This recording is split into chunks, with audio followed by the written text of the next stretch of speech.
me, I always think I have to stand up in order to break this. For the most part, like me trying to just like do stuff like this is a little risky because I don't have really good posture. And so like if I try to do this and someone's really good at pulling me down, I'm just gonna get triangle, right? So I always think like, how am I gonna win this grip battle? I like to post underneath the armpits. And then like you can do thumb up, you can do thumb down, you can do thumb like in, and then I'm gonna try and get head over head as I stand up. And then here, come out. When I stand up, my knees are kind of like pointed inwards. Like there's a difference when you do this. Like I stand up, knees are pointed inwards, and what happens is like I'm kind of like right in his hamstring. And so what I'm doing is like really lifting his base off the mat so that he can't really sweep me. He can even grab both my legs, but there's really not that much push in his hips. If I stand up and I'm just like lazy about it, and I'm just doing this, he's gonna be able to sweep me. Like he's gonna be able to move under and push me. So I'm here controlling his hands, going head over head, stand up, knees in, here. This puts a lot of pressure on the slaw. They don't want to let go. And once they do, you can step out. If they don't let go, so hold on as best as you can. You can put even more pressure in the log by grabbing the outside of the knee here, pushing in, and then you go behind and break.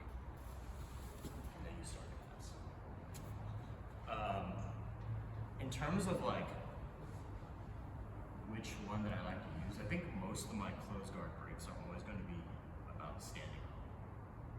So like there are other ones where like you stand up and then like maybe you get like a knee in the middle and you break it that way. You don't like this spider burger? Spider guard break. Oh, you mean like putting the legs over? Kind of like that triangle is good too. I've actually never used that. Just like awesome. Right example. So you were saying like you come up and then like sit down and then bring it over and then extend and you go like on. Well, yeah, you can Yeah. get like full reap and everything. Okay. Yeah, that could work. Yeah, most of the time I'm standing up. Is there like a particular closed guard break that you like to use? Well, I guess what I just realized before you doing that is when you hopped up, your legs are actually pretty narrow, so you're keeping them away from underneath you. I've been having a problem when people go up to K-guard. So I was taught to hop up with legs wide, I see. but I think I like what you're doing. I think what happens if I do it this way? So if I come up and legs wide, I think it allows his hips to like, already you can kind of see his hips are like further underneath you. yeah. See, like the reason why, so legs wide, because the hips are more underneath me, to me it reads as he can generate more force off of that. Whereas if I have my knees really close to him and I'm bringing him up almost, he can't really generate a lot of force here because try and push up, yeah. He's like at the end range already with his hips, right?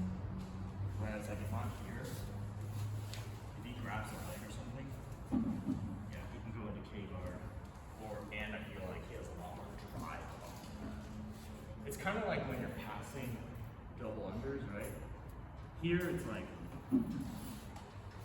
here I feel like he can generate force off the mat pretty well, but if I pull him all the way up, there's not much that he can do. He feels like a little more stuck, and then I can start to pass.